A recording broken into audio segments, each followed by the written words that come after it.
Dans cette vidéo, je discute avec Ahmed Guerouach, qui est notamment réalisateur de séries d'animation. Il a par exemple travaillé sur Marcus Level, Taffy ou Potobot, et dans des studios comme Mondo TV ou Xilam par exemple. On parle principalement de ce que c'est que réaliser des séries, ce que ça implique, de comment il a commencé à réaliser, de ses autres projets aussi, de ses autres rôles dans d'autres productions, et globalement de ce que c'est de travailler en équipe pour fabriquer des séries d'animation. Mais avant de commencer, comme d'habitude, je vous parle quelques secondes de Calipeg. Calipeg, c'est votre application d'animation 2D sur iPad, iPhone et bientôt tablette Android, qui vous permet d'animer n'importe où. Calipeg sur iPad, c'est un achat unique à 18€, Calipeg mini sur iPhone, un achat unique à 5€, et la version bêta de Calipeg pour tablette Android est disponible gratuitement sur le Play Store durant les phases de test. Tous les liens vers Calipeg sont dans la description et je vous laisse avec la discussion. Salut Ahmed, merci d'être là aujourd'hui pour parler de ton travail, c'est très cool de t'avoir. Pour contexte un petit peu, on s'est croisés au Festival d'Annecy et je connaissais déjà un petit peu ce que tu fais, et on a décidé justement de faire cette vidéo-là parce que tu as quand même pas mal d'expérience dans beaucoup de séries différentes, et ça va être super je pense de discuter un peu de tout ça. Donc est-ce que tu peux peut-être commencer par te présenter un peu qui tu es, peut-être un peu sur ton parcours, et peut-être quelques clés aussi sur sur quelle série tu as travaillé. Ouais, alors moi, Ahmed Garoua, je suis aujourd'hui réalisateur. Je me suis très longtemps défini comme character designer parce que j'ai Ouais, commencé en tant que character designer. Et moi, j'ai commencé dans l'anime, première prod, c'était Atomic Betty. Donc, je sais pas si tu connais, je crois que ça ouais, date un peu. ouais. Et c'était une des premières séries qui se faisait sous, à l'époque, Flash, ce qu'on appelle Animate aujourd'hui. Et donc, je faisais du character design, c'était à l'époque Téléimage et pour un studio, pour une coproduction canadienne. Hyper fier de commencer avec ça. Et ensuite, j'ai enchaîné avec pas mal de prod en tant que character designer. Euh, mais ma volonté était vraiment d'écrire des projets en fait.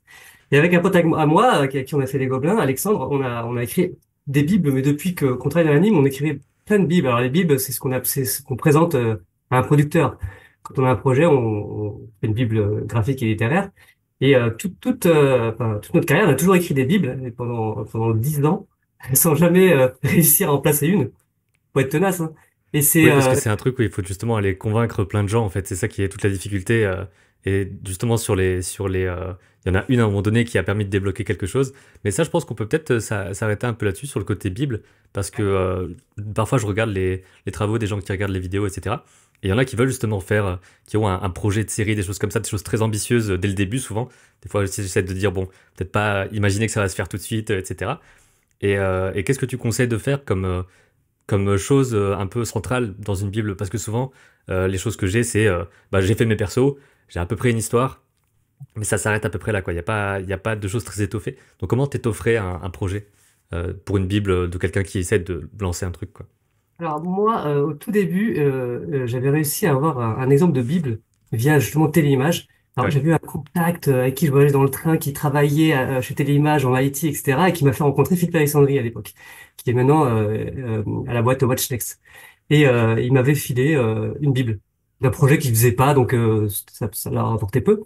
Et nous, on l'a copié tel quel, quoi. Et donc c'était pas vraiment la meilleure des Bibles, mais en fait, ça nous a appris à montrer qu'il fallait parler d'abord de l'univers, du concept en fait, il fallait écrire beaucoup plus que ce qu'on dessinait, en fait. Mm. Nous, on était des dessinateurs, et ce qui nous intéressait, c'était de dessiner des personnages, et on n'avait pas forcément, comment dire, l'image globale du projet. On avait juste des idées, comme ça, un peu dans le vent.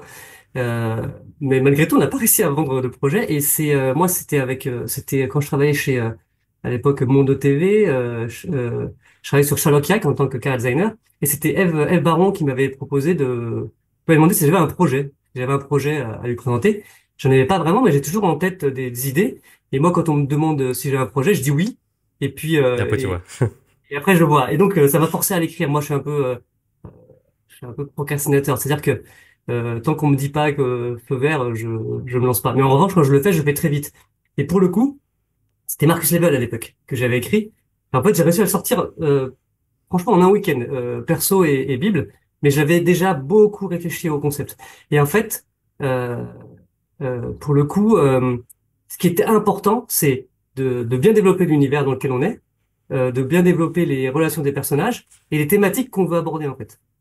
Ouais, d'avoir un côté, le message aussi, le fond, déjà Exactement. qu'il soit présent, quoi.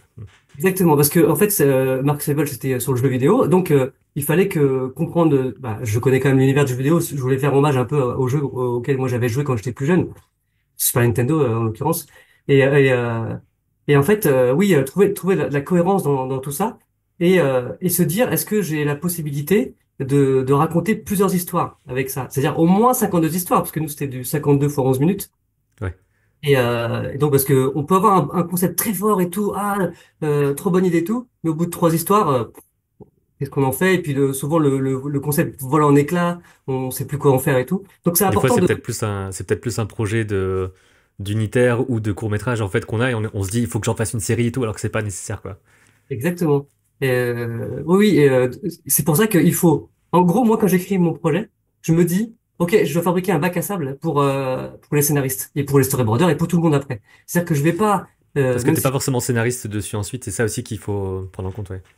Alors, j'écris des petits signaux au départ ou des pitchs pour donner un peu le ton. Mais après, l'animation, c'est rien d'autre qu'un travail d'équipe. Hmm. Je veux dire, personne n'existe, si c'est pas un travail d'équipe.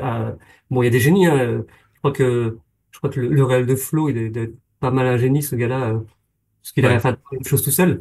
Mais bon, en tout cas, moi, personnellement, je considère que c'est rien d'autre qu'un travail d'équipe. Et voilà, c'est en gros, quel est le bac à sable? Donc, quelles sont les règles qu'on met en place? On verra après si on sortira du bac à sable, mais pour l'instant, voilà, donner tous les éléments pour faire en sorte qu'on puisse raconter au moins 52 ou voire 72, ça dépend des formats. Et par exemple, là, quand on te dit est-ce que tu as un projet, j'imagine que tu as déjà une idée aussi de vers quoi ça se lance, parce que c'est des projets pour la télé le plus souvent. Donc il y a le côté, ben, il y a une cible au niveau de l'âge, les thèmes, on fait pas non plus n'importe quoi, mais comment est-ce que tu gères ce truc-là, quoi? Est-ce que tu es habitué à faire que des projets pour les plus jeunes aussi, ou est-ce que tu dois parfois essayer de te dire est-ce que je fais un projet qui va peut-être tendre vers autre chose et on verra si je fais une production autre un jour dans un autre. Dans une autre tranche d'âge. Je sais pas trop si c'est des questions que tu te poses ou pas. En fait, alors au début, au début, au tout début, dans une Bible, souvent on écrit donc le concept, quel type de série c'est, comédie, action comédie, etc. Et la tranche d'âge. Et moi, la tranche d'âge, je comprenais rien. J'arrivais pas à Ouais. comprendre. Je sais pas, 4-6, 6-12. Je comprenais pas ça. Alors après, j'ai commencé à comprendre, à affiner. Oui, il y a du preschool où les gamins savent pas encore lire. Voilà. Enfin, il y a plein de tranches d'âge qui correspondent à à peu près, hein, je pense. Je sais même pas si les producteurs eux-mêmes sont pas fous là-dessus. Mais franchement, j'en suis pas sûr. Et qui correspond à ce qu'on pense de ce qu'un enfant va regarder à cet âge-là.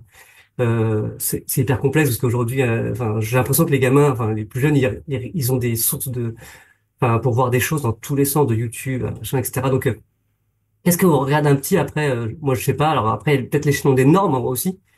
Ils ont des normes par rapport à ce qu'ils doivent montrer à des enfants, et donc ils vont pas montrer un truc qui correspond pas à une tranche d'âge supposée. Voilà. Donc quand j'écris quand même, je pense à ça. Alors jusqu'à aujourd'hui, je me suis plutôt tourné vers des programmes enfants. Le cartoon étant un peu particulier parce que le cartoon c'est assez universel le cartoon. Ça Mm. peut se regarder petit et grand et même les grands regardent ça aussi. Il y a quelque chose de un peu de lors de la Madeleine de Proust. Ils aiment bien regarder du cartoon. Ça passe encore.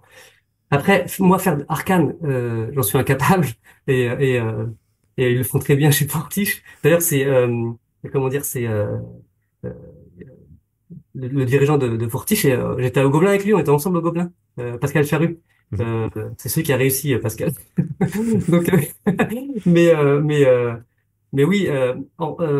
Après, ce que j'ai envie de faire de plus en plus, c'est des trucs un peu plus perso.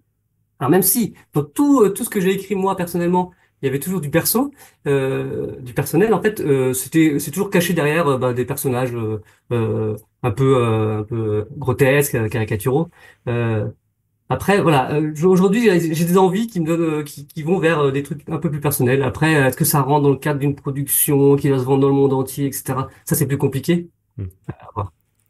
Ouais. Et peut-être qu'on peut parler un peu de le moment où ça a débloqué justement, où t'avais écrit plein de choses, et à quel moment t'as réussi à rentrer, quoi. Parce que c'est toujours la première étape qui est compliquée pour les gens qui sortent d'école ou même hors école. Comment je fais le premier pas? Tu dis rentrer dans l'animation ou écrire un projet pour en faire une Oui, série? c'est vrai qu'en l'occurrence, c'est pas pareil, mais là, peut-être rentrer dans l'animation d'abord, parce que c'est vrai que c'est aussi un truc intéressant, je trouve, de se dire, ben, on n'a pas besoin de rentrer là où on veut directement. On peut commencer par une autre étape qui va aussi nous plaire et tout. Parce que être à la réalisation tout de suite, ça existe plus ou moins pas. Donc voilà. Je pense pas trop. Après, Mm. si ça peut exister. Enfin, il peut y avoir des formats ou des gens qui viennent avec enfin des gens qui sont auteurs et qui arrivent avec des projets et qui arrivent à en faire. Mais bon, je pense que c'est assez rare. Mm. Moi, j'ai commencé l'anime. Alors, j'ai toujours adoré dessiner, etc. Et moi, je voulais rentrer au Gobelin. C'était à l'époque. Bon, alors, aujourd'hui encore, c'est une top école. À l'époque, les places étaient vraiment très réduites. C'était très compliqué de rentrer au Gobelin. Et j'y arrivais pas, etc. Donc, je suis allé à la fac. Je fais histoire de l'art. Et là-bas, j'ai rencontré des gens qui m'ont dit, ah bah nous, on est en stage dans un studio d'animation. Si tu veux venir, etc. Et donc j'y suis allé et donc j'ai commencé moi pendant je sais pas peut-être 2 ans. J'avais comment dire une convention de stage avec la fac et moi j'allais que au studio pour dessiner. D'ailleurs petite parenthèse j'ai rencontré là-bas Patricia Lifong de la Rose Écarlate. Donc j'ai appris aujourd'hui son décès. Donc voilà, une pensée pour elle. Euh, donc voilà, là-bas, voilà, j'ai appris un peu à animer. Alors moi, mon truc, c'est d'être animateur au départ. Mm. Et j'adorais ça, de faire bouger les personnages, je trouvais ça grisant, etc. Mais un peu long. Long pour avoir un bon résultat. Et à l'époque, en France, vraiment, il y avait très peu d'animation. D'ailleurs, il y avait pas de film à l'époque. Hein. À l'époque, c'est Disney qui sortait un film. C'était le siècle précédent. Hein. Je parle d'un truc, c'était genre 97, un truc comme ça, quoi.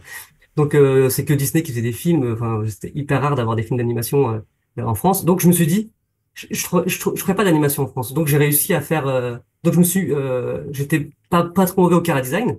Donc j'ai forcé vers là quoi, vers le chara design. Mais voilà, donc nous on a commencé à travailler sans être payé. Hein. Aujourd'hui Mm. c'est pas euh, c'est pas un truc qui se fait. Mais Ouais, voilà, c'est pas recommandable, mais parfois c'est arrivé comme ça, quoi. moi, en tout cas, ça arrivait comme ça et j'avais tellement envie d'entrer dans ce milieu. Et en fait, après, comme je te disais, via le gars que je connaissais dans le train, on a réussi à être en contact avec Télémage et on leur a proposé. Non, non, pardon, erreur. D'abord, j'ai réussi à rentrer au Gobelin finalement. Ouais. C'était en 2000. Euh, Donc avec le gros concours à l'époque, avec plein de gens dans une pièce et tout, qui se fait plus maintenant. Exactement, à Arcueil d'ailleurs, pas loin de là où je vis aujourd'hui. C'est drôle de voir ce bâtiment qui nous faisait flipper à l'époque. Et alors, c'est particulier parce que j'ai pas. Ah, d'ailleurs, j'ai toujours à côté de moi la lettre qui qui Qui t'a qui accepté. vous êtes pris pour l'entretien. J'étais tellement fier. Alors en revanche, je dois dire que c'était pas les 2 années Gobelin classiques. On était un peu à côté. C'était un peu l'équipe Z. C'est ceux qui avaient pas réussi à rentrer dans l'équipe dans les Gobelins classiques et on a fait nous un an en animation 3D. Et donc j'étais avec donc Pascal Charrue, avec Joël Dos Vegas qui fait aujourd'hui Urdent. C'est un manga qui marche hyper bien. Et avec Alexandre Boudon aussi qui aujourd'hui est chez Lego. Il fait les nouvelles boîtes, nouveaux concepts de jeux et tout. Franchement, c'était l'équipe d'elle, mais on s'est pas mal. Chacun a fait son truc, quoi. Ouais. Et et donc je suis rentré au Gobelin. Et ensuite j'ai travaillé dans une entreprise donc en 3D. Je faisais des avatars 3D. Donc chara design, modélisation, animation des personnages. C'était pour des petits avatars sur Internet à l'époque, pour avoir une interaction avec des petits personnages rigolos. Et au bout de 2 ans, c'était un peu bon, un peu réverbatif, un peu saoulant. Et avec Alexandre, justement, on a commencé à écrire une Bible qu'on a proposée à Téléimage. Euh, donc le projet, graphiquement, je pense qu'il était cool. Au niveau du concept, on n'était pas carré. En revanche, on a eu cette chance, c'est que Téléimage à l'époque faisait Atomic Betty et avec les Canadiens. Et je crois que les Canadiens étaient pas trop contents du travail c'était une coproduction. Et les Canadiens étaient pas trop contents de ce qui se faisait en France au niveau du design. Et je crois que un des producteurs était venu en France pour dire bon, ça va pas du tout. Et ils sont tombés sur notre Bible en fait, qui traînait sur un bureau. Et ils ont regardé et puis pendant la discussion, bah c'est pas mal ce gars et tout. Et puis bah appelez-les. Ah oui, bien sûr, c'est nos gars, on va les appeler, etc. Et donc on nous a appelés, on a commencé à travailler grâce à ce document qui traînait. Donc déjà, en fait, il faut essayer de saisir toutes les opportunités, toutes les possibilités. Je veux dire, il y a pas un parcours, il y a pas un parcours standard quand on veut rentrer en animation. Ça peut être vraiment de plein de façons différentes. Je pense que le truc numéro un, c'est une volonté farouche de vouloir réussir. Nous, à l'époque, j'ai l'impression que il n'y avait pas tant de place que ça dans l'animation. Hein. C'est pas une industrie qui était aussi florissante qu'aujourd'hui. Bon, aujourd'hui, même si aujourd'hui il y a une petite crise Mm. dans l'animation, mais vraiment quand on rentrait dans l'anime, on était un peu les élus quoi. Hein. c'était pas si évident que ça. Donc, on était hyper fiers. On a commencé à travailler sur Atomic Betty, donc saison 1, 2, 3, je crois. On a réussi à faire ça. Donc Et là, puis c'était après, en Cara Design, tous à les deux, vous design. faisiez ça, quoi. Alors, je vais en faire rebondir certains. Nous, on connaissait pas le monde de l'anime, on sait pas comment ça fonctionnait. Et donc, tous les deux, on se faisait par semaine le pack design d'un épisode complet. C'est-à-dire, on faisait Cara Design, BG, Props, FX. Ok. Et au bout de la semaine, au bout de 5 jours, on avait tout ça à donner. Même en saison 2, on a commencé à faire en plus la couleur de tout ça. En saison 3, on a fait en plus la couleur et les builds sur Animate. Donc, Donc alors, plusieurs métiers à la fois, quoi. en fait, moi, ce que je retiens de ce qui est, enfin, ce que ça m'a appris moi aujourd'hui et ce qui me sert aujourd'hui, c'est de la capacité de travailler vite, en fait. Qui moi me paraît, alors, c'est pas le truc numéro un, hein, faut travailler bien déjà, mais travailler vite dans ce milieu, c'est important aussi. C'est important de savoir tenir des délais, c'est important de se dire qu'il y a une production quand on travaille dans la série d'animation, il y a de l'argent qui est en jeu. C'est pas un truc où on fait un court-métrage entre potes ou tout seul à la maison. Je veux dire, euh, on a des envois à faire. Il y a plein de gens qui sont tributaires du travail qu'on fait. Et c'est une industrie. En fait, voilà, faut savoir que c'est une industrie et que c'est pas que une démarche artistique en fait. Hmm. Euh, et il y en a plein qui pensent pas. Moi, au début, quand je travaillais quand j'ai commencé à travailler en stage, je me disais si un jour j'arrive pas à dessiner, c'est pas grave, j'irai me promener et puis on me dira c'est pas grave, rentre chez toi, reviens dans 3 jours. Non, non. En fait, il y a une limite sur laquelle il faut pas aller quoi. Quand on travaille, c'est-à-dire il faut être professionnel. Et ça, c'est un truc qu'il faut que tout le monde l'ait en tête quoi. Et il faut être prêt à ça, à avoir un niveau qui soit acceptable tout le temps. Et ça, c'est un truc qui est pas évident, je pense, parce que moi, je suis formé tout seul, quoi. J'ai pas fait d'école d'animation, etc. À cause du prix, notamment. Enfin, c'est toujours le même problème, quoi. Mais est-ce que t'as un truc pour réussir à se mettre un peu dans ce bain-là? Parce que quand t'es pas en production, tu peux pas savoir. Moi, par exemple, j'ai jamais fait de production en studio, donc j'ai toujours le côté un peu tranquille de mes projets. Et le côté plus délai, c'est pour justement l'application, etc. Où on se dit, bon, on se fixe quand même des trucs et tout. Donc, comment est-ce que tu peux t'habituer à ça? C'est en te donnant des propres projets perso, en essayant de te compresser un petit peu dans un temps, enfin, ou alors juste d'attendre d'être la première fois en studio et de voir comment tu t'adaptes, quoi. C'est difficile à jauger, je trouve. Est-ce qu'on est capable de faire ça? Ouais, alors, moi, je sais pas trop. Moi, à titre personnel, je suis pas le mec le mieux organisé de la Terre et j'ai plutôt une façon de travailler qui est euh, attente. Et tout d'un coup, je vais faire tout très vite, en fait, dans un temps assez court. Franchement, euh, si j'ai du temps pour faire les choses, je le prends pour... j'utilise mal, en fait. J'utilise très mal quand j'ai beaucoup de temps. Donc, moi, personnellement, j'ai réussi à faire les choses rapidement dans un délai court. Mais je pense que j'ai besoin de tout ce temps quand même, de ce temps Hmm. où je fais pas grand-chose. Mais bon, en fait, c'est juste, ça roule dans ma tête. Tout roule dans ma tête. Moi, qui m'a permis de mettre dans ce là c'est que je reviens toujours à l'équipe c'est de me dire, OK, mon travail engendre le travail de quelqu'un d'autre, en fait. Hmm. Et donc, si moi, déjà, si j'ai pas bien fait, et si j'ai pas fait à temps, la personne d'après va subir le fait que je sois en retard et qu'en plus, je l'ai pas bien fait. Donc, elle va non seulement devoir le corriger, peut-être, mais en plus, perdre du temps elle-même pour faire le travail correctement. Et donc, comme dans l'anime, les gens sont plutôt passionnés de dessin et passionnés de ce qu'ils font, il y en a beaucoup qui vont prendre sur eux et qui vont faire un truc qui ne devraient pas faire, c'est de travailler en dehors des heures de travail, en fait. Ce qui est pas normal. Et moi, je trouve que dans l'évolution globale de l'animation, on est de plus en plus chacun personnellement des trucs plus compliqués à faire. On va demander au border de faire beaucoup plus que du board et du découpage. On va demander au border de faire presque des keyposes. Tiens, si en plus il peut être très très modèle pour récupérer les modèles. Si en plus il pose des caméras et qui en plus il pouvait faire un pré-timing, on ira plus vite, etc. En fait, on Donc demande ça beaucoup. devient un layout artiste, un monteur, tout, quoi. Hmm.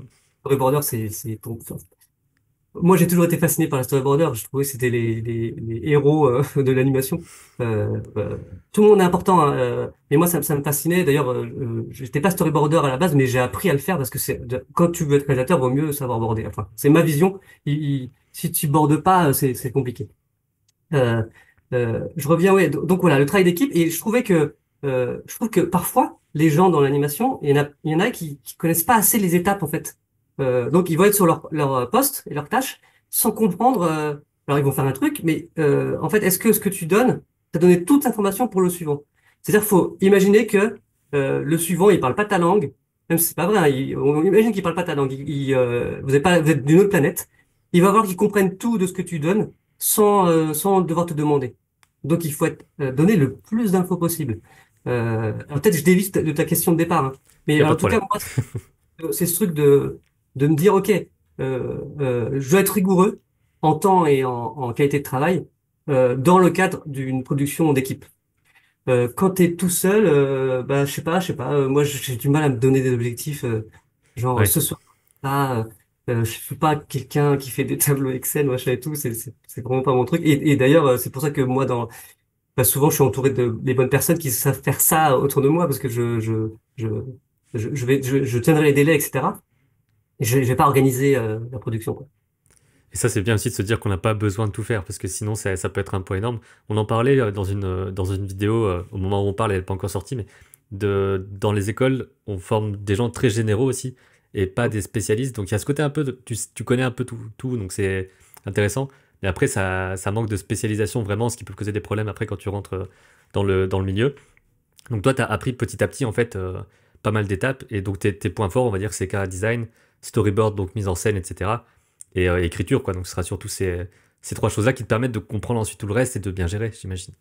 Ouais, moi j'ai fait aussi du props. Alors le BG c'est pas trop mon truc, les décors c'est pas mon truc. J'ai fait du FX, j'ai fait de l'anime. Moi, c'est l'anime en fait qui m'intéresse au début. Je trouvais ça tellement fascinant de voir que un dessin à côté d'un autre, ça faisait un mouvement et tout. Et moi je trouvais ça fou à l'époque. Et vraiment c'était un choix après je te dis de presque de économique en me disant bah, j'ai jamais animé en France, qui a fait que j'ai fait du chara design. Mais j'adore le chara design. En fait même après ma première réal qui était Marcus, je me considérais comme un chara designer qui a fait une réal. Hmm. J'ai endossé le costume de réal qu'après, parce que j'ai vu pendant la prod tout ce qui me manquait en fait, tout ce dont j'avais besoin pour être réal. Et moi, il y a un truc que je fais, que j'ai toujours fait et que je fais toujours aujourd'hui, c'est que je me forme tout le temps. Je me forme soit au nouveau logiciel, soit à des compétences que j'ai pas encore. Sur mes pages Instagram, moi, c'est pas des, on me propose pas d'aller en pub des nouveaux téléphones ou je sais pas quoi, on me propose des formations tout le temps de dessin, Les, d'anatomie. les artistes, on est ciblés là-dessus. Moi aussi, c'est que des trucs de formation pour être fort en Ouais, dessin ou alors des choses plus techniques, genre limite apprendre le Python parce qu'il comprend aussi qu'il y a de la 3D dans l'histoire. Enfin, des trucs comme ça, ouais, quoi. ouais. Et ben sauf que moi, je me fais avoir et je me fais avoir. Il y en a qui sont super. Schoolism, c'est génial. Quand tu parlais d'écoles qui coûtent cher, franchement, si aujourd'hui tu es motivé et tu es capable d'avoir, comment dire, la rigueur, il y a des formations en ligne excellente, hein. Moi, j'ai appris des choses, même aujourd'hui encore, même en chara design, etc. En fait, il faut jamais se dire, OK, j'ai appris. Il y a des méthodes différentes. Et si tu vois avec telle ou telle personne, il y aura des façons de faire très différentes. T'as reçu Léo Brunel, Hmm. et ben moi, j'ai fait une formation en 3D avec lui. Pendant 3 jours, je me suis dit, putain, ce mec, il est fort à ça, je veux savoir comment il fait ça. Et j'ai appris grâce à lui. En fait, il y a des gens qui ont un savoir, ils le partagent. C'est génial. Franchement, euh, on peut vraiment apprendre. Aller aux écoles, hein, c'est mieux parce que c'est bien d'avoir des gens autour de soi. C'est bien d'avoir une émulsion, on dit, une émulation. Euh, je Je me sais trompe plus, les pas. deux existent, je sais plus lequel et pourquoi, mais Bref, d'avoir quelque chose qui donne envie de travailler ensemble, c'est la façon de le dire. Et c'est bien, mais aussi les formations en ligne. Aujourd'hui, vraiment, c'est hyper précis, c'est des mètres carrés et tout. Donc, soit en 3D sur Blender, tout le monde demande s'il faut apprendre Blender. Sur Blender, il y a plein de gens qui forment hyper bien. Euh, moi, même aujourd'hui, en chara design, même en anatomie, je suis des formations que j'adore et ça me permet de progresser. En fait, il faut vraiment avoir cette volonté de voir progresser tout le temps. Parce que la connaissance, je veux dire, c'est quelque chose sans fin. Euh, on croit toujours savoir et puis on ouvre un tiroir qui fait, putain, il y a tout ça que je sais pas. Et c'est génial de se dire, il y a tout à explorer encore. Et moi, j'encourage tout le monde à toujours se former. carrément. Et est-ce que tu as un peu je sais pas, des anecdotes ou des choses justement entre les différentes prods, parce que en commençant, bah, tu savais pas plein de choses. Qu'est-ce que tu as vu qui t'a peut-être étonné dans la fabrication d'une série et en quoi ça t'a servi ensuite derrière pour en faire d'autres? Euh, Alors déjà, moi, sur Marcus Level, alors, moi, comment dire? Ma volonté au départ, c'était pas vraiment d'être réel, hein. Je cherchais pas à être réalisateur, moi, être designer, ça m'allait bien, etc. Mais en fait, c'est au fur et à mesure, à force d'être dans les prods, j'ai commencé à me dire, tiens, mais moi aussi, moi je ferais pas comme ça, ou moi je raconterais ça plutôt. Et en fait, il y a une sorte de frustration qui disait que mince, euh, je fais pas tout à fait ce que j'aimerais faire. Et c'est pour ça que j'ai commencé. Je suis pas, je pensais pas avoir le tempérament de d'être le meneur. Pour moi, dans la tête, c'était, allez, on est les meneurs, on va ensemble en équipe et tout. Mais c'est pas ça en vrai. En fait, c'est d'avoir une vision et de la partager aux autres, de réaliser. Je pense que c'est ça en fait, c'est de, allez, venez, on le fait ensemble. Il y a pas à être meneur d'homme ou je ne sais quoi. Et moi, on me proposait pas d'être rédacteur, donc je me suis servi, je me le suis servi moi-même en fait en écrivant Marcus, en disant que je voulais réaliser. D'ailleurs, au début, j'ai fait face à des obstacles puisque j'étais pas connu, etc. Qui c'est celui-là et tout. En plus, c'est TF1 qui avait pris le projet, qui avait acheté le projet. Déjà, j'ai découvert toute la partie diffuseur que je connaissais pas en fait. Je me rappelle, on était à Annecy avec les producteurs et les diffuseurs de TF1. Et là, on fait une petite réunion et on prend un café ou je ne sais quoi. À la fin de la réunion, je vois le producteur qui yes c'est tout. Et moi, j'ai pas compris ce qui s'était passé dans la réunion. En fait, ils avaient signé une convention de développement là devant mes yeux, et moi, je captais que dalle. En fait, donc j'ai appris tout ce côté voilà, côté chaîne en fait. Donc les rapports qu'on a avec la chaîne, c'est-à-dire que on fait pas un truc de notre côté comme ça, ce qui nous sort de la tête, on le fait, etc. Et puis tout le monde va accepter. On a affaire à des équipes, à des producteurs, on a affaire à un diffuseur qui lui doit savoir ce qu'il va mettre à l'écran. Donc voilà. Donc le diffuseur elle va donner des notes sur les scripts, sur les designs, sur les storyboards, et il faut le prendre en compte. Que ce soit des notes de type S&P, c'est-à-dire tout ce qui est euh, sécurité énorme. Par exemple, on ne peut pas faire n'importe quoi des enfants. Souvent, on retrouve un enfant fait du vélo, il met un casque, quelqu'un va au soleil, il met la crème bronzante. En fait, on doit montrer les bons exemples. Mhm. Et donc, ce qui est compliqué dans le cartoon, parce que dans le cartoon, normalement, On se fait mal et tout, quoi. etc. Mais même ça commence à être compliqué puisque on doit faire attention à ce que ce soit pas reproductible par un enfant. Donc des notes de cet ordre-là, mais aussi des notes de l'ordre parfois qui sont subjectives. Chacun a une idée, chacun a une idée sur un projet. Tout le monde veut rentrer dedans. Donc, en tant que créateur, tu dois pas empêcher tout le monde d'avoir un avis. Tout le monde peut avoir un avis et un bon d'ailleurs. En revanche, le cœur de ton projet ne doit pas changer. Toi, tu es garant que le cœur du projet ne change pas et tu es garant de la réussite, de la production finale d'une, comment dire, d'une série diffusable. Donc, ce côté-là, donc déjà le côté diffuseur et rapport avec la production. Et moi, ce qui a marqué beaucoup sur Marcus Level, c'était effectivement l'étape du passage du storyboard à l'animatique. Donc, du script au storyboard à l'animatique, qui est un triptyque qui est hyper important pour moi de plus en plus. Même si moi, au départ, c'est le design et design qui m'intéresse, je me rends compte que et c'est toujours hyper important, cette partie de départ là, c'est primordial. Et je salue Céline Gobinet, qui était ma chef board à l'époque, et, qui est excellente et qui réalise aujourd'hui plein de séries hein, d'ailleurs. Et c'est là où je me suis dit, ok, faut être solide en storyboard. Et donc, voilà, pareil, formation en storyboard. Donc, j'ai trouvé une formation de Charles Cohen, qui était le chef board de Bob l'éponge à l'époque. J'ai eu la chance il faisait une formation, la seule fois où il faisait des formations corrigées, en fait, il corrigeait les exercices. Et voilà, j'ai pu apprendre comme ça, aborder. Puis j'ai fait un peu de prod pour me rendre compte de ce que ça donnait en production, parce que d'ailleurs, une des règles qu'il donnait en numéro un, il disait il disait avant la qualité, la narration, etc. La règle numéro un, il faut rendre le storyboard à l'heure. Hmm. C'était primordial parce qu'encore une fois, c'est de la production et c'est une industrie. Et puis Donc, tout est toujours en train de s'entremêler, donc si tu lances pas le storyboard là, bah derrière le design il commence pas. Enfin, c'est que des trucs qui font que ça s'écroule après, quoi.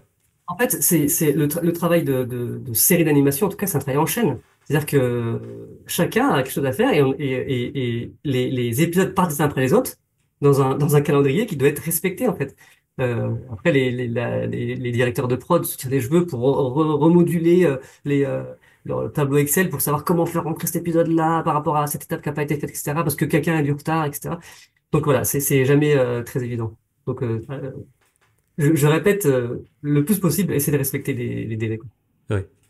Et c'est vrai que je t'ai vu parler dans une autre interview, donc une interview vidéo il y a quelques années, où tu disais que tout, enfin, au début, voilà, on met toutes les choses en place, etc. Et qu'à un moment donné, il y a tout qui est en même temps et que tout devient prioritaire, quoi. Donc, comment Oui, est-ce que tu gères ce truc-là? Parce que ça doit être trop dur, quoi. Enfin, même mentalement et tout, de se dire, attends, il faut que je sois partout à la fois et tout. alors déjà le truc moi, c'est qu'on n'est pas tout seul. Moi, la première prod que j'ai fait, le premier réal que j'ai fait, c'était Marcus justement. Et je me rappelle le premier jour, j'ai eu un coup de panique en me disant, Hmm. mais moi, je vais faire tout ça. Attends, il y a les décors, il y a les machins, il y a les trucs. Et puis, attends, et puis le producteur m'a dit, attends, du calme, il y a une équipe. Ah, c'est vrai, une équipe, putain, je suis pas tout seul, effectivement. Donc, encore une fois, quand je parle d'équipe, c'est que on n'est pas tout seul. C'est-à-dire, on doit absolument travailler en équipe. Et donc, il y a plein de gens qui font plein de choses. Après, effectivement, en fait, comme toutes les étapes sont lancées les unes après les autres, alors script, storyboard, les pré-design, les designs pré-board, etc. Enfin, il y a plein d'étapes dans l'animation et arrive un moment où tout a été entamé et il arrive un moment où tu as un enchaînement de plein d'épisodes qui sont à plein d'étapes différentes. Et donc à toutes les étapes. Et c'est là où c'est un peu le plus lourd puisque c'est le moment où tu dois faire lire des scripts jusqu'à enregistrer des voix ou écouter de la musique quoi, ou faire des mix. Donc t'as tout ça en même temps dans la chaîne de production. Euh, et, euh, forcément, en fait, comme tu as mis en place au départ toute la production, bah, les gens savent après aussi ce qu'ils ont à faire. Donc, de plus en plus, normalement, les gens sont au courant des attentes de la réalisation et ils sont un peu plus rodés qu'au départ, quoi. En gros, c'est un peu comme une prod, ça commence doucement, ça s'accélère et tout, et ça devient le bruit, et puis ça refinit tout doucement, en fait. C'est-à-dire qu'on est peu nombreux au départ, on commence à être beaucoup, et puis tout doucement, ça repart. C'est un peu comme, je sais pas comment on appelle ça, les poèmes, là, un peu, les poèmes, le Djinn de Victor Hugo, où ça commence tout petit, Hmm. puis ça grossit, puis Ouais. voilà, c'est un peu ça, une production. C'est calme, ça devient le bazar, et puis ça finit calmement. Le réalisateur finit un peu tout seul avec les deux, trois personnes qui restent à la production, quoi. Et dans les prods, est-ce que déjà est-ce qu'il y a des différences avec les différentes séries que tu as eues, mais à quel point tu es impliqué dans le côté aussi prendre de nouvelles personnes, dans le côté qui va rejoindre l'équipe? Est-ce que tu fais aussi partie de ce processus-là ou pas? Est-ce que ça dépend? Alors oui, moi j'ai toujours fait partie de ça parce que franchement, l'équipe est trop importante et et au fur et à mesure, d'ailleurs, on a des gens avec qui on aime bien travailler, ou avec qui c'est efficace, avec qui ça fonctionne et qui comprennent notre façon de travailler, que ce soit des boarders, des chefs board, des monteurs. Voilà, il y a toujours un truc qui se fait ensemble. Après, moi j'aime bien aussi avoir des gens que je connais pas, des nouveaux que je connais pas, et qui viennent et qui parfois s'avèrent hyper efficaces ou pas d'ailleurs. Il y a parfois ce qu'on appelle les erreurs de casting. Bon, c'est pas très beau, mais parfois ça le fait pas parce que c'est pas en adéquation avec le projet ou parce que parfois les gens sont pas prêts à faire de la production. Ce côté, comme je disais, d'avoir un minimum d'exigence dans ce qu'il faut pas descendre, ou alors les délais à tenir, c'est pas toujours évident. Donc moi, oui, je choisis souvent les équipes avec qui je travaille. Euh, Parfois, on me propose des gens et puis voilà, on voit si je les rencontre, je vois ce qu'ils ont fait et puis on voit si ça se fait ou pas quoi. J'aime pas trop, personnellement, j'aime pas trop les tests, faire des tests Hmm. parce qu'un test, quelles sont les conditions du test, est-ce que la personne a été stressée ou pas, machin et tout. Moi, je préfère voir le portfolio, je préfère voir ce que la personne est capable de faire quoi. Et même ça, on sait pas. Hein, de toute façon, Ça reste le suspense. Après, il y a le t'arrives dans le truc, est-ce que ça marche ou pas, quoi. exactement. Et donc la partie comment dire gestion du tout ce qui est budget, etc. À quel point t'as un œil dessus parce que ça reste pas ton métier théoriquement. Donc Ouais. est-ce que tu prends de plus en plus en compte ça parce que comme tu disais au début, tu prends pas trop en compte le fait que ça coûte de l'argent, etc. Une fois que t'es rodé, j'imagine que tu te dis on a telle chose à faire en tant de temps, on peut se permettre telle histoire ou pas, des choses comme ça. Donc à quel point le budget rentre aussi là-dedans et à quel point c'est une pression même de ton côté. Alors moi, j'ai les chiffres, alors je rentre pas du tout dedans et je sais combien la série va coûter à peu près au départ. J'ai une idée de combien ça va coûter, mais c'est pas moi qui vais aller me dire, aller trouver les tableaux Excel et mettre les Ouais, chiffres. Pas du tout. En revanche, j'ai toujours comment dire, dans le crâne que ça coûte de l'argent. Tout ce qu'on fait, ça coûte de l'argent. Et à parfois faire deux, trois traits en trop sur un personnage, à force de ah les oui, faire, Au perd du design, oui. temps. Ouais. Parce que oui, parfois il y a des traits parasites qui servent à rien, c'est juste des tics de dessin. Et puis, mais sauf que ça va être multiplié, multiplié, multiplié. Et en fait, si on les avait pas mis, personne n'aurait rien vu et Mm. c'est pas très grave. Je parle de la 2D en particulier. Mais en fait, j'ai toujours ce truc-là de me dire, ok, enfin, j'ai eu de plus en plus. Je me rappelle, c'était arrivé sur Taffy entre la saison 1 et la saison 2. J'ai commencé à faire très attention au déplacement des personnages dans les storyboards. Parfois, des déplacements qui sont pas nécessaires. Et donc, j'ai fait attention à ce qu'on voit pas souvent des marches complètes au sol. Les couper en plan américain ou alors faire des zippings rapides des personnages, etc. Donc voilà, je fais attention à ce que on reste dans une économie. Et la dernière réal que j'ai fait, c'était chez Xilab. On a fait hyper gaffe à ça parce que bref, on a pas mal de problématiques de production et il a fallu faire gaffe à ce que on reste dans des délais pas trop compliqués et que ce soit pas compliqué à fabriquer non plus. Donc Ouais. voilà, c'est important et ça joue beaucoup comme on disait déjà ça joue au script. Quand on reçoit des sinos ou des synopsis ou des scripts, on se rend compte déjà ok ça va être compliqué ou pas. Les histoires il y a des foules, les histoires qui se passent dans un supermarché ou dans la ou les allers c'est les allers comment dire dans les parcs d'attraction. Mm. Tout ça voilà ça revient souvent et on veut les éviter parce que c'est beaucoup de travail et pour un résultat qui est pas toujours hyper bien. Et puis, bon, qu'est-ce qu'on y gagne? Avoir 20 000 personnes, pas grand-chose. Donc, on essaie d'éviter ce genre d'histoire, quoi. Ouais. Donc Après, ça joue aussi sur le nombre de personnages à l'écran.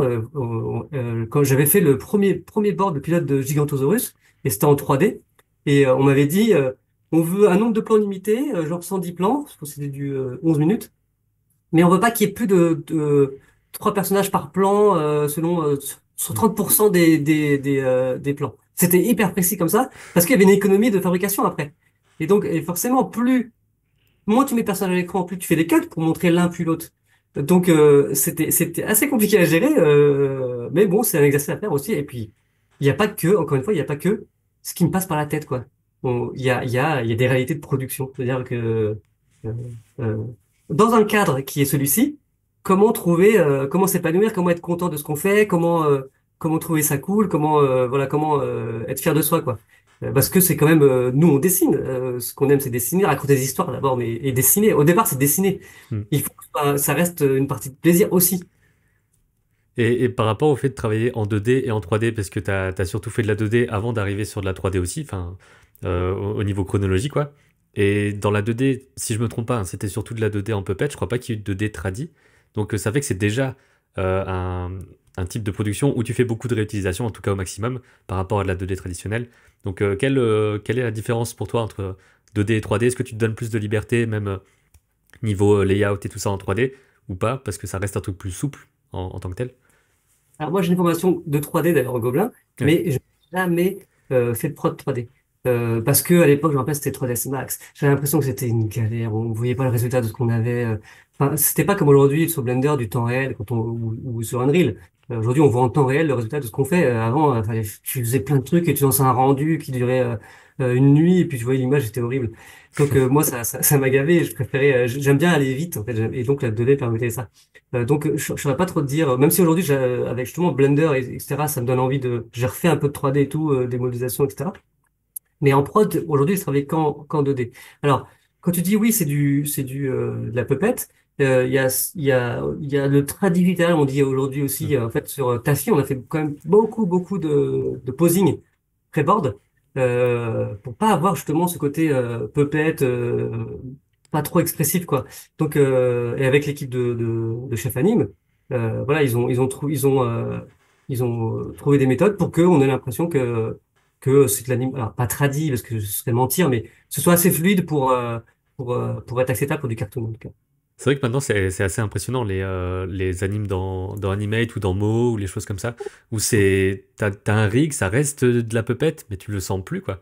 Enfin, en tout cas, il y a des cas où vraiment le visage il bouge tellement et tout, tu sens plus tout ce truc-là. Et donc je pensais que tu avais fait de la 3D parce que tu parlais de Gigantosaurus en 3D, c'est pour ça que je me suis Alors dit moi que. j'ai fait du board là-dessus. Ah J'ai pas d'accord, fait. ok. Ok, ok.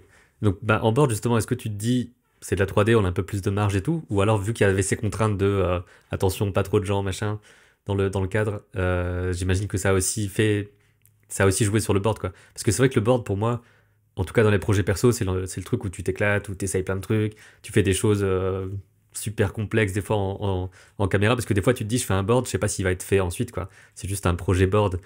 Et quand tu es avec des contraintes pour un board, est-ce que c'est pas un peu trop frustrant des fois de te dire, ah bah là, je peux pas faire ce que je veux avec la caméra? En fait, on a une vraie habitude. Je pense qu'aujourd'hui, on l'a tellement fait et les bordeaux l'ont tellement fait que, je sais pas s'ils se sentent frustrés. Je pense que tout le monde a assimilé le fait que, il y a des contraintes techniques. Et de toute façon, tout a une contrainte technique. S'il n'y en a pas, euh, même ça peut être même encore plus flippant de pas avoir de contraintes parce que, ok, tout est possible. Qu'est-ce qu'on fait, quoi? Euh, Ça peut parfois être un peu paralysant. Pour la 3D, oui, effectivement, on va te demander on a la possibilité de bouger la caméra plus facilement.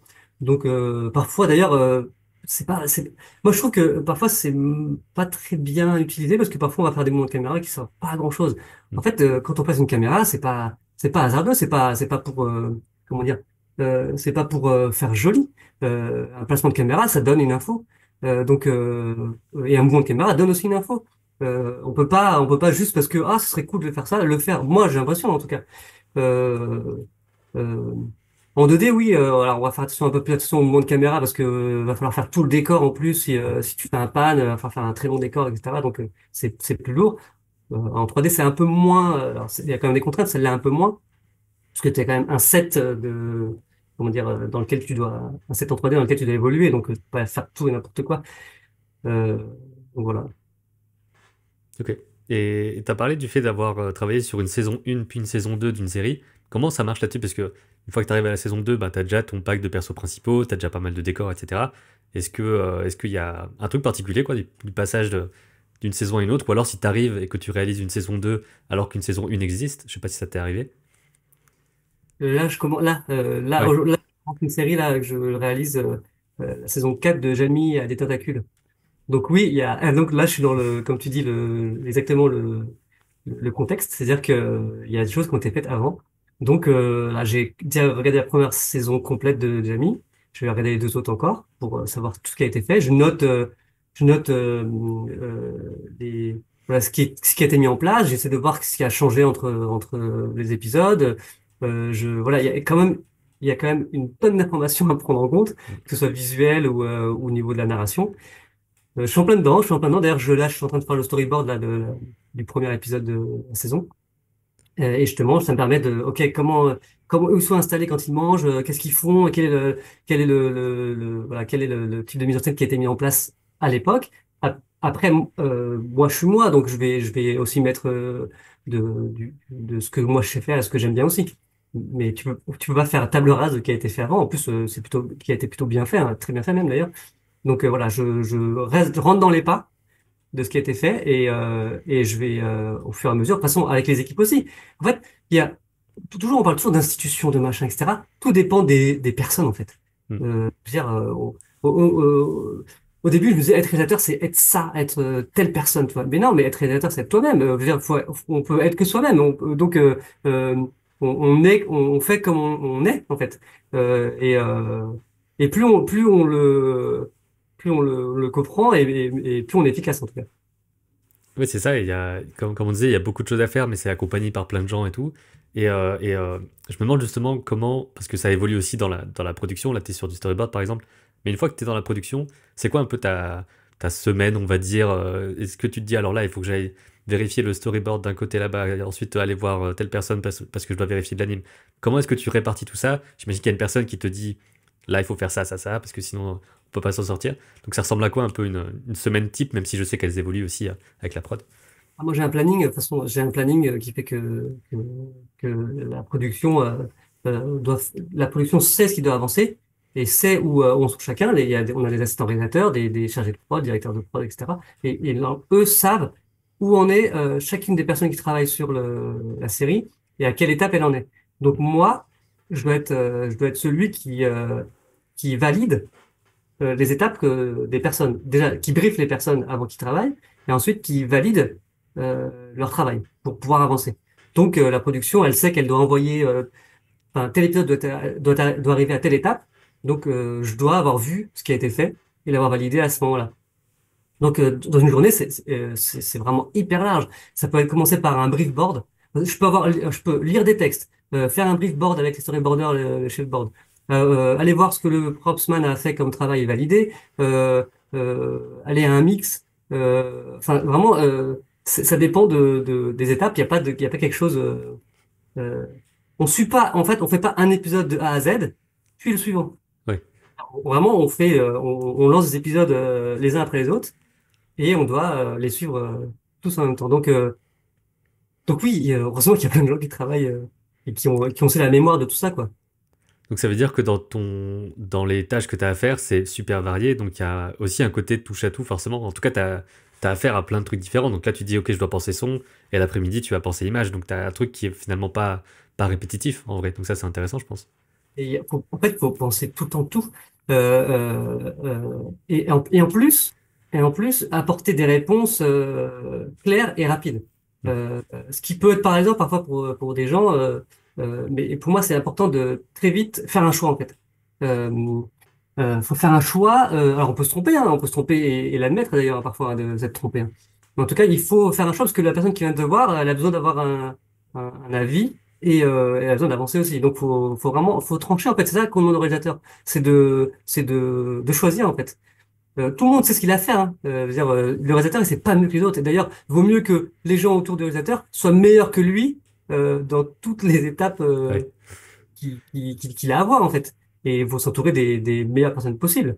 Euh, Parce que tout le monde connaît ce travail. Sauf que le réalisateur, lui, il a la vue d'ensemble de tout. C'est à lui qu'on va, comment dire, euh, qu'on va confier ça, quoi. C'est le chef d'orchestre de tout ça. C'est ça qui fait que c'est la seule chose qui fait que le réalisateur est un peu, enfin, comment dire, est mis un peu en avant, en vrai. Mm. Je dénigre pas le réalisateur, il y a beaucoup de boulot, etc., etc. Mais il sait un peu plus que tout le monde. Dans le sens, il sait un peu plus, il a plus d'infos Sur ce qui que se tous passe les autres, maintenant, quoi. Mm. sans la prod. Mais il n'a pas plus de compétences que les autres. Ouais. Ah, ça, c'est bien de le voir comme ça parce que il y a un côté, tu dois savoir plein de choses sur plein de trucs, tu dois être au courant de ce qui se passe, t'as pas besoin d'être le plus fort en tout ou la plus forte en tout. Je trouve que c'est un peu rassurant aussi de se dire il y a beaucoup de choses, mais encore une fois, on répète, de toute façon, ça va être le thème, hein. Ça va être travailler en équipe, là, plus ou moins. Ce qu'on Ah oui. fait, on explique toujours ça. Pour de la série, encore plus sur le côté, ça doit en plus aller très vite. Et pour ce travail d'équipe, justement, est-ce que ça t'est arrivé de travailler avec... donc déjà, est-ce que ça se passe toujours sur place au studio? Ou est-ce que tu travailles des fois avec d'autres studios qui font une partie, par exemple, de la prod? Est-ce que tu as du travail à distance? Est-ce que tu gères aussi ça comme ça? Parce que tout le monde n'est pas toujours au même endroit. Il peut y avoir la colo qui se fait ailleurs, par exemple, des choses comme ça. Moi, alors, moi, plutôt, je vais au studio. J'aime bien le studio. J'aime bien moi travailler avec les gens. Moi, j'adore. Je sais pas. J'adore être en équipe avec les gens. Moi, je fais du foot pour ça. Enfin, tout ce que je fais, j'aime bien être en équipe. C'est un truc qui me plaît. Parce que il y a quelque chose qui se met en place. Enfin, je trouve que les rapports humains enfin, Mhm. ça m'importe quoi. Euh, et ça m'enrichit. Donc j'adore ça. Après, oui, effectivement, bah. Très souvent, toute la part animation, la production d'animation n'est pas faite en France. Ça peut être fait souvent en Asie ou dans d'autres pays. Donc ça arrive qu'on y aille une semaine, bon, plus trop maintenant après le Covid, mais qu'il y a un chef board qui est là-bas pour superviser. Et donc là, on peut avoir des réunions Zoom, on peut avoir voilà, ce genre de choses. Ou alors parfois, ça peut être des studios en France, à Angoulême, à Lille. Voilà, et là, voilà, on est moins avec eux, forcément. Donc, on va plus passer par un chargé de production à qui on donne des informations et voilà, qui va distribuer là-bas aux gens qui font le travail, quoi. Donc ça veut dire que dans les productions sur lesquelles tu as été, c'est surtout la partie pré-prod qui se Ouais. fait sur place, on va dire, de là où t'es. Et ensuite, Ouais. le reste est délégué ailleurs. Pré-prod, alors dans la pré-prod, il y a l'écriture, le storyboard et et les designs Hmm. avant-board. Alors, l'écriture, alors, il peut y avoir le directeur d'écriture qui est présent, mais pas toujours. Alors, c'est assez rare que les scénaristes soient là. Je pense, déjà, je pense, enfin, structurellement, je pense qu'il y a moins de place. Je sais pas si je sais pas, parfois c'est un peu, il y a beaucoup de bruit dans un studio, etc. Peut-être ça peut être un peu embêtant pour un mec qui écrit. Ensuite, les borders, alors ils sont là ou pas là, ça dépend de ceux qui aiment le faire ou pas. C'est cool quand ils sont là, moi je trouve que c'est plutôt cool qu'ils soient là. Et les designers, normalement, sont là. Alors, de plus en plus, il y a les gens qui sont en télétravail, hein, qui travaillent de chez eux et tout. C'est accepté maintenant de plus en plus. Moi, perso, j'aime bien quand les gens sont là. Après, chacun fait comme il le sent, hein, en fonction des règles de la boîte. Et ensuite, effectivement, toutes ces productions. Alors, ça arrive que, donc, animation, les décors de production, etc., sont faits ailleurs. Alors, parfois, des studios qui le font sur place. Ils ont un gain, de communication plus simple. En fait, c'est plus rapide de communiquer avec les gens qui sont sur place. Peut-être c'est un coût plus élevé aussi de production, donc c'est ça. Et ensuite la post-prod, ça dépend. Ça peut être, il peut y avoir la post-prod, c'est ce qui est comment dire le compositing déjà. Donc il peut être fait sur place ou pas, ça dépend. Après il y a tout ce qui est enregistrement de voix, musique, mix, etc. qui sont fait dans les studios prestataires quoi. D'ailleurs, pour venir sur le fait que bah, le réel c'est pas tout. Moi, la musique, je veux dire, je suis pas musicien, Hmm. et je fais pas mieux que le musicien. Moi, je sais juste l'histoire que je raconte et quel sentiment on doit ressentir dans cette scène-là ou dans celle-là. Même si forcément, tout le monde a des idées et des bonnes idées, donc le musicien va venir avec une idée. Ça fonctionne. Ah, j'ai pas pensé comme ça, mais ça marche. Ou ah non, ça marche pas et tout. Et là, voilà, on discute et on change ce qui a changé. J'ai vu le documentaire sur, comment il s'appelle, Williams, qui a fait les musiques de Spielberg. Ouais. C'est super intéressant parce que Spielberg, sur Les Dents de la Mer, il voulait faire un type de musique et le musicien est arrivé avec complètement autre chose. Et c'était génial parce qu'il a apporté quelque chose, ça lui a apporté une présence du requin avec trois notes, alors qu'il avait plein de problèmes techniques avec son requin articulé. Mhm. Et ça a Ça a servi. changé le truc, quoi. Ouais. Donc tout le monde, vraiment tout le monde, hein, pour le coup, a des idées potentiellement bonnes. Moi, je parle souvent de Ratatouille. Je veux dire, faire une prod Ratatouille, je veux dire, on sait pas où le talent peut surgir, quoi. Et Hmm. la bonne idée. Donc, moi, j'ai les oreilles grandes ouvertes et tout le monde a son mot à dire, quoi. Mais je choisirai à la fin, comment dire, ce qui est un combo réalisateur, quoi. Ouais, c'est à la fois le don et le fardeau. Des fois, en gros, c'est juste tu dois trancher, quoi. Voilà. J'avais avec Manu Tanonchi, qui était mon directeur artistique. Je lui ai dit, putain, t'es mon Sam Gonjing, moi je suis Frodo là, ils m'ont donné l'anneau, ils savent pas que je suis incapable d'aller jusqu'au... Ouais. Je voyais comme ça un peu le truc. Ouais, je comprends le truc, quand j'arrive un peu à me dire la pression que ça doit être et tout. Et je voudrais juste savoir un peu comment tu passes d'une production à une autre, parce que parfois il y a un peu le côté, bah, on reste dans le même studio, on nous dit en fait il y a un autre truc qui se fait, mais si tu passes d'un endroit à un autre, en fait c'est quoi? C'est des contacts que tu as eu, des échos que tu as eu de il se passe ça, ou alors on vient te chercher. J'imagine que c'est variable, mais c'était quoi ton expérience là-dessus? Eh ben, après Marcus Level, je me suis dit, ma première série que j'ai réalisée, en fait, je me suis dit, ok, je suis lancé pour la réalisation. Et en fait, j'étais hyper surpris que non, rien du tout, en fait. Hmm. Non, on m'a pas appelé. Ouais, Non, on m'a pas dit, ah, c'est toi qu'on veut et tout. Non, non, on recommence à zéro, en fait. En tout cas, à cette époque-là, ben, j'ai fait, c'est fini. Maintenant, j'étais 2 ans dans une prod. On me connaît pas. Les gens ne me connaissent pas, les autres aliens ne me connaissent pas. Donc, à moi d'aller chercher. Donc, j'ai commencé à refaire d'abord du développement dans les studios. C'est un truc que je fais toujours moi, hein. Je fais toujours développement et réalisation aussi. Mais voilà, donc, t'es pas connu en fait. Toi, t'étais réalisateur et tout. Tout le monde te demande son avis, machin et tout. Puis après, bah, tu rentres chez toi et puis va falloir trouver autre chose, quoi. ouais. Et donc, ça peut être des contacts des gens à qui tu travaillais avant. Tiens, j'ai pensé à lui, il a fait ci, et il te rappelle. Et après, moi, quand Cyber m'avait appelé à l'époque pour ta fille, on m'avait d'abord appelé pour faire Titi Grominet, faire du design. Et donc j'ai fait le design de Titi Grominet, etc. Et après, j'entendais que le border qui devait border le truc n'était pas allait arrêter machin et tout. Et je me suis dit tiens, c'est une opportunité. En fait, faut aussi essayer de saisir les opportunités en fait. Et là, pour le coup, je me suis dit bah tiens, moi, je suis capable de le faire. Voilà, je peux vous le faire si vous voulez quoi. Et donc c'est comme ça que j'ai fait le board du truc. Alors ça s'est jamais fait, la série s'est jamais fait parce que bon, il y avait des problèmes de droit avec Warner, etc. Mais ça a engendré ta fille en fait. Et alors ta fille, ça a été un petit tournoi parce que ça a été plutôt c'est une série qui a plutôt bien fonctionné et s'est vendue dans le monde entier. D'ailleurs, j'ai appris récemment, là, j'étais hyper fier que c'était en 2024, ta fille était dans les top 3 des séries les plus diffusées dans le monde. Oui, j'ai vu que t'as partagé ça, c'est ouf. Je suis trop content de ça. Donc, ta fille, ça a été un petit tournoi parce que après ça, alors qu'à l'époque, bon, qui c'est celui-là, machin et tout, et ben, j'ai eu des appels, en fait, de gens qui me proposaient des réalisations.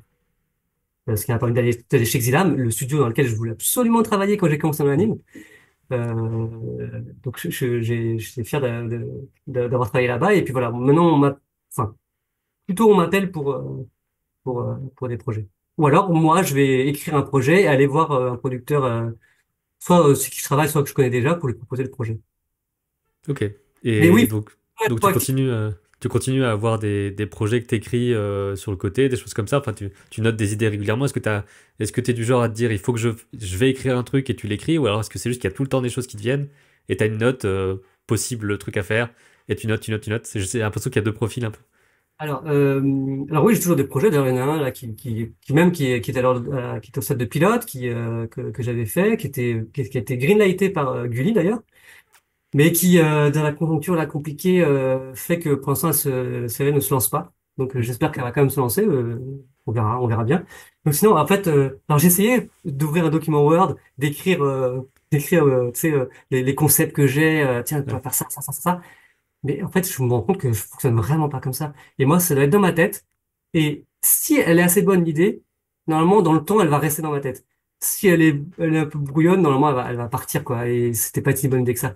Mais parce qu'en fait, il y a le danger de ce qu'on appelle la drogue des idées. Mm. Les gens ont plein d'idées. Ah, et avoir une idée, c'est un peu, ouah, trop bien et tout, ça a l'air d'être fascinant et tout.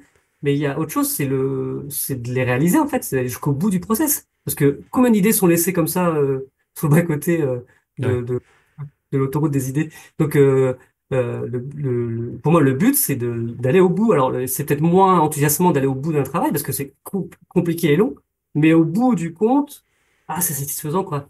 Moi, j'invite tout le monde à pas avoir que des idées, mais à finir quelque chose. Mm.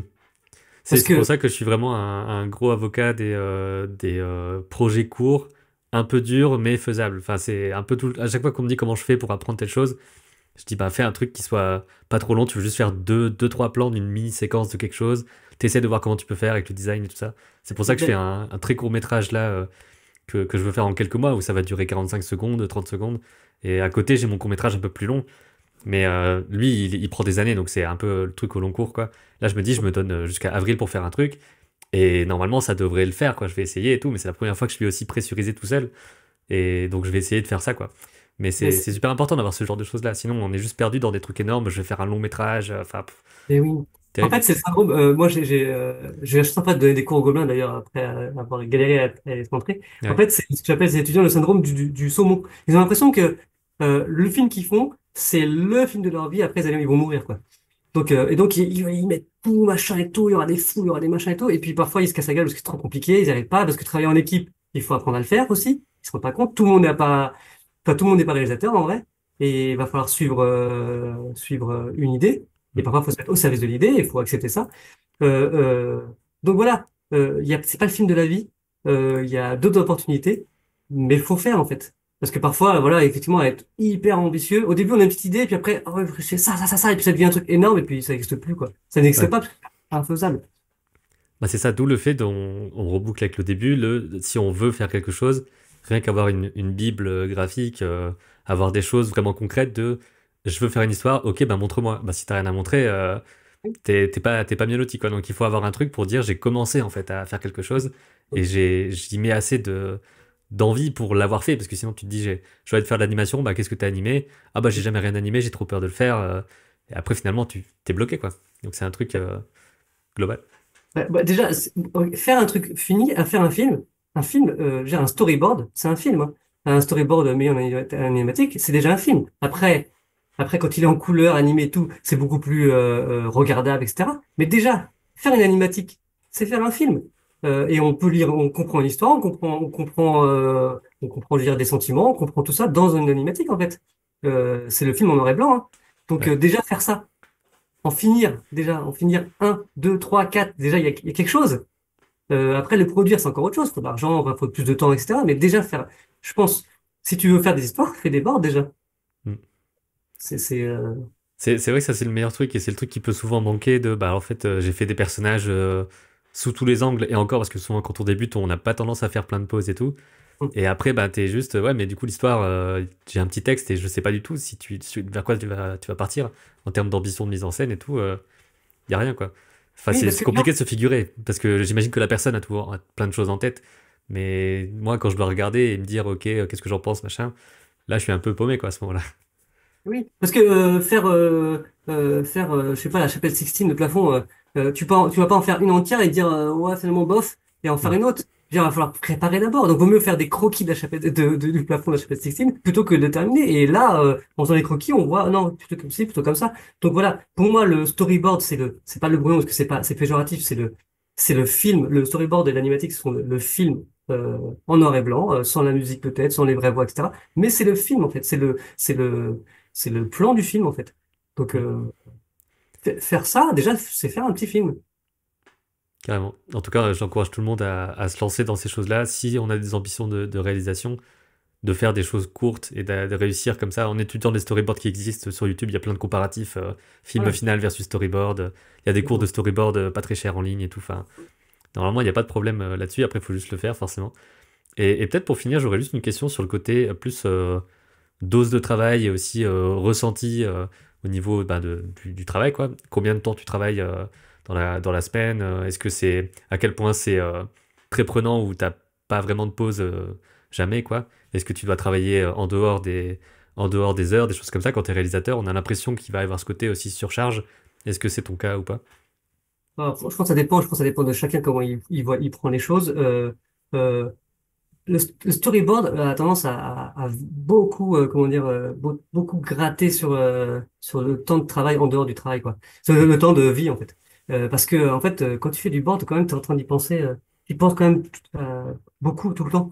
Alors, je pense que les scénaristes, ça doit être pareil. Je les vois Ouais. pas, je vois pas quand ils travaillent et tout, mais je pense que En c'est fait, tu essaies pareil. d'interconnecter des idées pour créer Oui, tout quelque le chose, temps. quoi. Ouais. Tu veux pas dire je le pose et j'arrête. Je pense que ton cerveau est toujours en train de penser parce que tu t'anticipes plein de choses quand tu boardes. D'ailleurs, en venant au storyboard, je veux dire pour faire du board, il va falloir apprendre tellement de choses.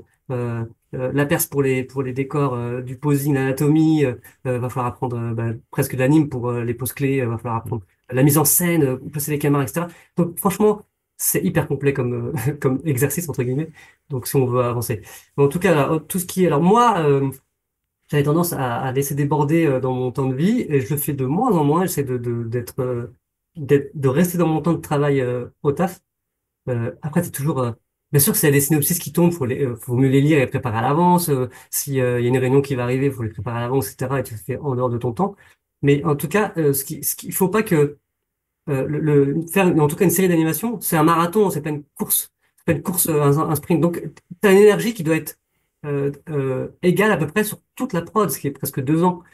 Donc, si au tout début, t'as tout donné, déjà en termes d'énergie, etc., et même en termes comment dire, euh, visuellement, dans les boards, etc., tu peux avoir un problème économique. Si t'as mis trop de choses dans les boards au début et que tu peux plus faire les autres épisodes, t'es un peu en galère puisque t'auras trop dépensé. Et bah, c'est pareil pour l'énergie. Il faut qu'elle soit diffusée au moins également, enfin, pareil, ne pas descendre sous un certain seuil pour tout le monde. Moi, j'ai l'impression, en tout cas moi à l'époque, je mettais mon énergie je la liais à celui du réalisateur et donc ça me paraît important de d'avoir la bonne énergie pour les autres. Après je sais pas chacun est comme il est, peut-être que les gens ne sont pas sensibles à ça, mais en tout cas moi je me donne ça comme règle.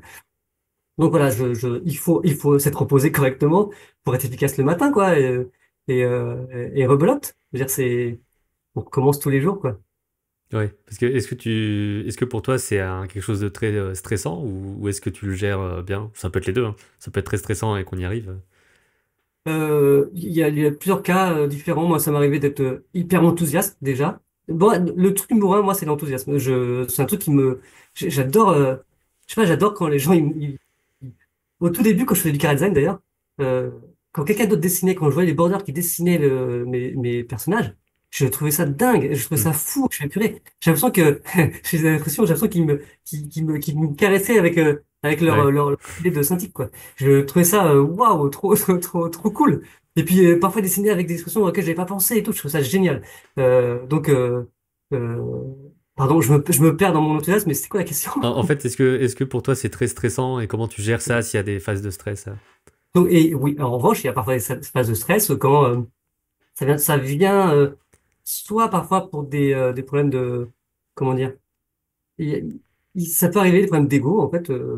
parce qu'une personne n'est pas contente d'un quelque chose que tu as changé, que tu as changé dans l'histoire, par exemple. Il peut y avoir des problèmes d'ego entre les gens, de positionnement aussi. Entre un réalisateur et un showrunner américain là Mm. qui fait le choix. En France, c'est toujours un peu flou, et puis les gens restent un peu flous aussi là-dessus. Ils se donnent pas trop enfin, tout le monde est un peu le chef, mais personne ne l'est vraiment dit, donc ça peut être un peu chef, pardon. Tout le monde est décisionnaire et il peut y avoir des frictions. Parfois, bah, ça va être financier. On perd de l'argent, qu'est-ce qu'on fait? Machin, attention, la série, si ça marche pas, on va couler. Mm. Voilà, le producteur, il peut mettre des Peut coups de mettre un pression. petit coup, voilà. Ouais. Ouais, au début, j'étais un peu comme une éponge et tout. Maintenant, moi, je sais ce que je fais. Je dis pas on peut pas faire d'erreur, hein, on peut faire des erreurs. Mais en tout cas, je suis, voilà, peut-être le temps aussi, hein, je suis plutôt jeune, donc moi, j'ai moins d'oscillations comme ça. Je suis plus, voilà, je suis plus tranquille quand ça cartonne ou quand ça marche bien ou quand ça marche pas du tout. Mm. Voilà, j'arrive à rester à peu près, même si je m'enthousiasme, hein, je suis pas, ouais, bof. Mais Non, t'es pas autant victime du truc de ça va super bien, donc t'es au plafond, et sinon t'es exactement, plus bas que terre, quoi. Ouais. exactement. Ok. Et peut-être pour terminer, bon, on a déjà donné pas mal de conseils aussi durant la discussion, mais est-ce que tu as un dernier truc qui pourrait soit débloquer quelque chose, rassurer sur un truc, en gros, si quelqu'un veut faire du design, du board, de l'animation, de la réal et tout, est-ce qu'on a un truc à leur dire quoi pour finir? Mais C'est moi, je très pense large que, exprès. ouais, ouais, ouais. C'est là, moi, je pense qu'il faut essayer de se coller à la problématique, faire un graphic design pour voir ce que c'est, faire un board pour voir ce que c'est. Voilà. Au début, border, tu fais quoi, je sais pas, quel plan je fais au début, quel plan va venir après, enfin, on sait pas au début, en fait, on n'a aucune Mhm. idée. Mais après, enfin, faire du character design, qu'est-ce qu'on fait? Je commence par le nez, je fais quoi la forme, c'est quoi mon personnage? En fait, au début, on sait pas ce qu'on fait, mais en fait, il faut avoir un truc à raconter dans tout. Quand tu fais un personnage, qu'est-ce que tu racontes? C'est-à-dire, qui est ce personnage? Si je donnais un exercice aux élèves, parfois, euh, dessiner une vieille dame. Ok, tout le monde va dessiner une vieille dame. Bon, tout le monde montre son dessin. Maintenant, elle est vieille. Ok, est-ce qu'elle bouge toujours? Est-ce elle est riche ou pauvre? Est-ce qu'elle était contente, triste à ce moment-là? Est-ce qu'elle, en fait, de donner un background, quoi, de raconter une histoire. Et donc, dans tout ce qu'on fait, si on raconte une histoire, eh ben, ça commence à être riche. Déjà, on commence à avoir des points d'accroche et pas un truc flou, faire une vieille dame. Surtout C'est que faire une vieille dame, générique. on aura peut-être 15 personnes qui font la même, quoi. Enfin, à peu près, tu vois, le cliché vieille dame, grosse Et finette, en fait, cheveux ce sera frisés, enfin, générique. voilà quoi. Déjà, la recherche, alors après, le truc, c'est que tu commences à faire des recherches, de savoir ce que tu vas raconter. Donc, ça va être des recherches Google, etc., ou regarder des films, enfin, en fait, commencer à emmagasiner un savoir, en fait. Mm. Ou alors, se faire une bibliothèque mentale de plein de choses. Et éviter la recherche Google, numéro un, et les premiers trucs qui sortent, ce sera les bons, en fait, il va commencer à copier ça. Il faut aller creuser un peu plus, quoi. Et voilà, je pense qu'il faut être curieux de tout, et pas que de cinéma ou d'animation. Voilà, tout est partout. Mhm. Si un jour tu dois dessiner moi, ce que j'adore, en tout cas, dans le dessin, globalement, c'est que ça t'ouvre des possibilités de savoir immenses. C'est-à-dire, si un jour tu dois dessiner une catapulte, ben, comment ça fonctionne une catapulte? Donc, tu vas commencer Oui. à t'intéresser à la mécanique de la catapulte, à quelle époque ça se faisait, pourquoi, qui, quelle guerre il y a eu. Donc, en fait, ça t'ouvre à chaque fois un champ de connaissances énorme. Et tous les sujets, tous les trucs. Donc, je sais pas, un truc tout bête, un interrupteur sur un mur. Ok, à quelle heure ça se met un interrupteur? Ah ouais, d'accord, il y a des normes selon les Ouais. pays. Non, mais en fait, tu vas être creusé à chaque fois je veux dire, dans des puits de savoir infinis. Et c'est génial. Je trouve ça génial. Dessiner, je conseille à tout le monde de dessiner et de, voilà, et d'apprendre, quoi. Et moi, il y a un truc que je peux peut-être dire, c'est qu'on peut progresser en dessin sans dessiner en quelque sorte, parce que je remarque aussi qu'en regardant des choses, donc en regardant plein de dessins, en allant même observer les gens, observer les bâtiments, les choses comme ça, et en dessinant pas forcément tous les jours, mais par bloc, quoi, des fois, selon ce que je peux faire en temps et tout ça, des fois j'ai l'impression de débloquer des trucs, parce que j'ai assez observé avant, et c'est pas juste en dessinant que ça va se débloquer, quoi. Il y a aussi une Oui, partie essayer de observation. comprendre ce qui se passe, et ensuite, je sais pas, j'ai l'impression qu'il y a des paliers et tu Mm. te dis, ah putain, en fait, maintenant j'arrive à faire ça. Et tu sais pas trop comment, mais en fait, c'est juste qu'à force, ça a débloqué, quoi. Et je trouve que Oui, oui, c'est oui. cool de se dire ça. Parfois, il y a des trucs on comprend alors on l'a pas, en fait, on les a appréhendés sous un certain angle, mais autrement, ah d'accord, c'est comme ça. Et puis parfois aussi, alors comme tu dis, observer emmagasiner. Moi, j'aime bien après passer par le geste, c'est-à-dire que quand tu pas, après, Ouais. il y a un truc, c'est de passer du cerveau à la main et de la main au papier ou à la synthique. bah, il y a aussi la réalité de, ok, j'y arrive ou j'y arrive pas, en fait. Merde, Mhm. rien que faire un trait, parfois, il est tremblant et tout, parce que les gens n'ont pas idée que vaut mieux le faire de l'épaule que du poignet. Euh, et ben, après, il y a des techniques, et puis, pour moi, c'est justement en voyant d'autres gens faire des choses, ou alors en regardant des cours de personnes. Franchement, euh, ça, c'est pour apprendre, hein, vraiment techniquement, purement et Oui, tout. voilà. Mais observer tout et tout le temps, mais c'est génial.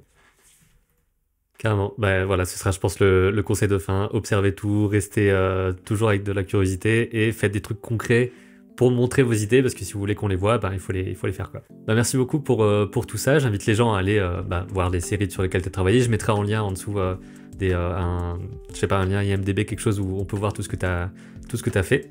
Je crois que ça existe, j'ai vu ton métier. Ouais, je fais Et ça à jour. ouais, c'est vrai, il y a ce côté-là aussi. Donc voilà, pour que tout le monde puisse aller voir un peu ce que tu fais. Et puis bah, merci encore. Et puis pourquoi pas un jour se recroiser, rediscuter avec plaisir, quoi. Merci beaucoup, Benjamin.